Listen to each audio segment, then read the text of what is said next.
پھر دن ہوا،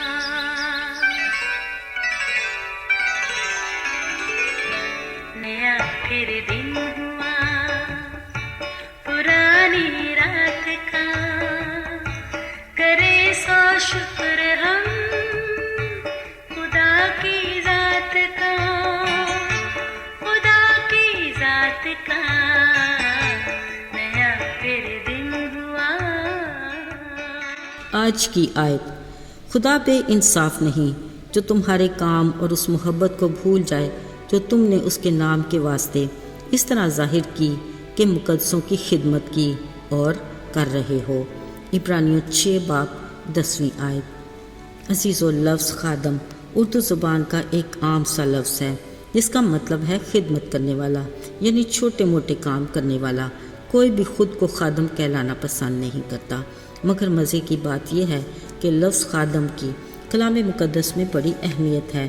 اس لفظ کی اہمیت اس وقت اور بھی زیادہ بڑھ جاتی ہے جب یہ قادر مطلق خدا سے منسوب ہو جائے۔ یسوع کے بارے میں کلام مقدس میں لکھا ہے کہ جلالی خدا نے خادم کی صورت اختیار کی، نہ صرف یہ بلکہ خادم بن کر اس کا عملی نمونہ بھی پیش کیا، جو ایک انوکھی اور لازوال مثال ہے۔ دراصل خدمت کا تعلق ہمارے دماغ یعنی ہماری سوچ سے ہوتا ہے۔ خدا کی نگاہ میں خدمت کرنے والے کی عظمت بہت ہے اور خدمت کا اجر بھی بڑا۔ خدمت چھوٹی ہو یا بڑی، یکساں اہمیت کی حامل ہے۔ یسوع مسیح نے کہا، جو کوئی شاگرد کے نام سے ان چھوٹوں میں سے کسی کو صرف ایک پیالہ ٹھنڈا پانی پلائے گا، وہ اپنا اجر ہرگز نہ کھوئے گا۔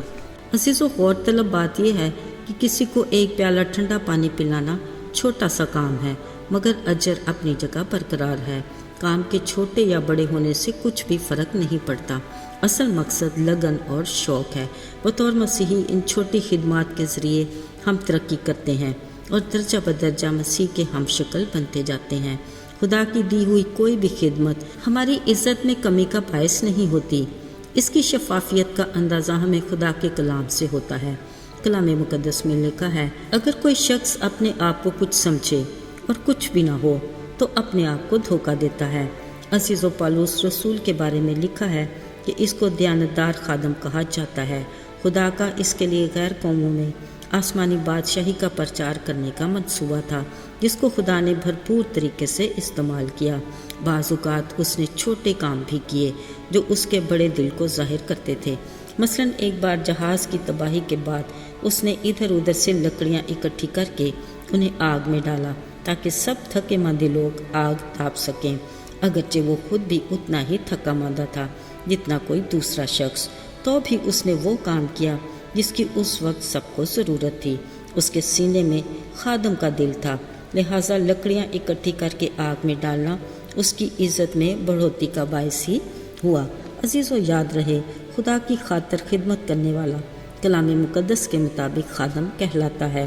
یہ الگ بات ہے کہ آج کے دور میں خدا کی خدمت کرنے والے کے بہت سے اضافی اعزاز بھی ہوتے ہیں۔ لیڈر بننے کی دوڑ میں لوگوں کا ایک ہجوم ہے، مگر بہت کم ہیں جو اس بات کو تسلیم کرتے ہیں کہ خادم بننے کے لیے ایک وسیع میدان بھی کھلا ہے۔